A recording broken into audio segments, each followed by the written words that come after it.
Well, good morning, everyone, or good afternoon, depending on what time or good evening, depending on what time you're listening to this. I'm delighted for our first series in our celebration of 30 years of ASIS UK. It's been 30 years since the UK chapter was formed, and I'm being delighted to be joined by one of the stalwarts, I'm going to say. That's as polite as I can be, but one of the a long not just friend of mine, but friend of the chapter, Mike Hurst. Good morning, Mike. Hi, Tim. How are you? I'm very well, thank you. Good. Mike kindly volunteered, or I twisted his arm, to be part of a series that we're going to run up until our celebration event in the summer. More about that over the next few months. Yeah, Mike, just first of all, really, I know you've been involved with ASIS UK or ASIS International for a while. Just maybe talk me through, when that was, when you first started getting involved, when you joined, and why did you decide to join ASIS? Well, this is been my 25th year. I think I'll be 25 years sometime in the summer. So you joined as a teenager, obviously. Yeah, I was short trousers. I moisturised. That's okay. Yeah.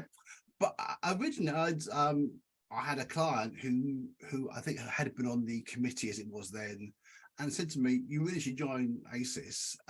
It's great for business, great for networking." So I thought, yeah, fine. So that was good, and I joined.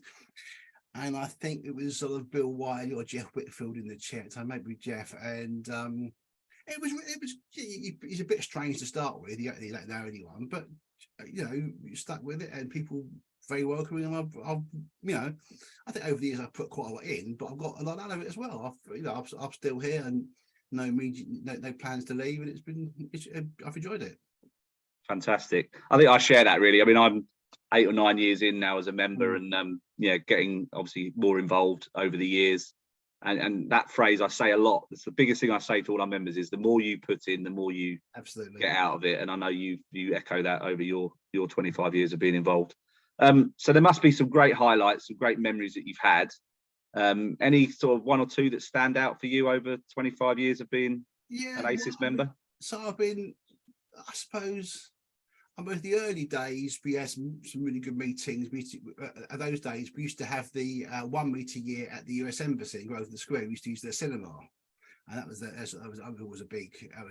treat. And there was, I suppose the couple of big memories are sort of relatively recent in the sense where we hosted the European conference in 2012 and 2016. I think we had hosted it once before, but it wasn't really the official European conference those days. But that was really good, and actually getting all the European members over here, and because we're the biggest chapter, we've always been the biggest chapter in the Europe, and so it's nice to be part of it, get people involved, and so that's always been good. And I suppose one highlight we had 2016, I think it was, we had the European chapter, and we had the presence reception at the British Museum that I think Dave Bilson organised, and it was bizarre. I'm sitting there with a vol au vent and a glass of wine, and there's a Syrian Sphinx and the Rosetta Stone. I think this is just otherworldly, but it was great, it was fantastic. But it was just that was good, but I think.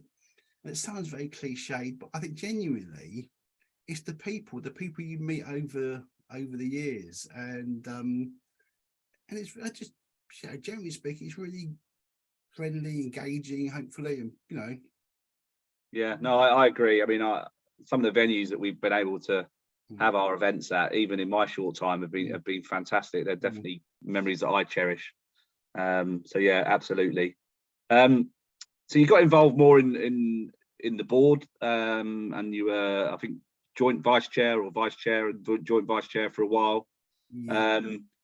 What was some highlights of the board, really? If you've got members that maybe have been involved for a while, or maybe just for a short time, that are thinking, how can I get more involved in the running of the chapter, rather than me, a current board member, say it. What would you say is good about being involved in the board? Well, I think.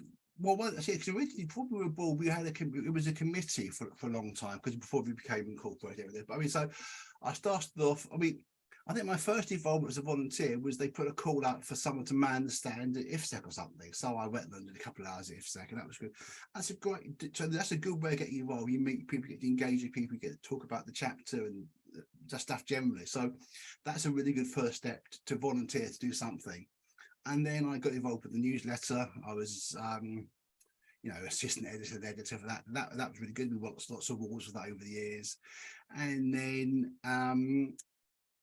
I was always there doing that. And then there came a period, I think when Mike Alexander was up for chair, he said to Graham and myself, do we want to be come in as vice chair? So he obviously it's an election process. So we did that, and that was really good because I think it was hard work. We spent a lot of time doing it. But I think we added some value to it. We brought people in. Obviously, we were lucky enough to have the European involvement as well, because Graham and I are both on the European Advisory Council for a number of years. So, but again, it's that people thing. It's to get to be the people, and it's one of these, any organisation. If you just join the organisation, so I remember that, put it in CV, well, fine, but you know, a benefit for it. I mean, getting involved, meeting the people, coming to the events. If you can get to some of the overseas events, I really recommend it. Get involved with the communities online, the ASIS Connects. That's a big benefit. But I mean, it's the people thing. If you can travel, you can do these things. Get involved, talk to people with that peer-to-peer learning. If you've got an insecurity issue, chances are someone's got it as well. So talk to them, and sure. It's just I think it's very important to be part of the professional part of the industry and be part of an association. No, fantastic. Yeah. I mean, I echo all of that. It's in my short time as volunteer leader on the board, it's been really rewarding just sort of meeting new people, going to the different events. I'm fortunate enough to be able to travel to those, and it's just been great. Thanks, Mike. You mentioned Graham, which is another long-standing member, and Graham will be featuring later on in the year, I hope. I haven't asked him yet, but I'm going to be asking him soon. Yeah. But you both worked together for a while, serving as a volunteer leader for ASIS.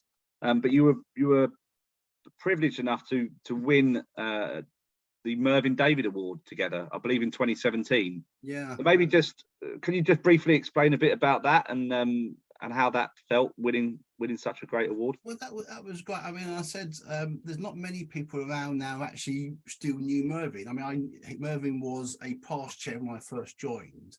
He was a former Air Commodore, and he was just a lovely guy. And he was, very senior guy. I think he was head of security at Shell at the time, had been at Shell. But he would engage with new members. He would talk to you, and over the years, people have. I remember I think Paul Barker was the first winner back in the day. I remember he was, yeah. So we did it. So over the years, particularly we were on the committee and then the board, Graham and I were sort of really, keen to award it to other people and push other people. So when we got it ourselves, I will speak for myself, and I was delighted. Really, I was really pleased. I must admit, it did come as an entire surprise because we got to tell you when we talk about it, and no one was talking about it. And then the late great Dave Clark, I think he got someone to ask us for a bio for something he would do or something. So I think, oh, what's happening here? So it wasn't like it was still really nice and really touched by it all, partly because Melvin, the history of it, and also it's just all these things, isn't it? It's being recognised by your peers, by the leadership. I mean, we worked hard for it, but it wasn't what we did. So it was lovely to get it. Yeah. And I've still got mine to a mini dish on my little display cabinet, but I have to get out and polish it every now and then. Get the old.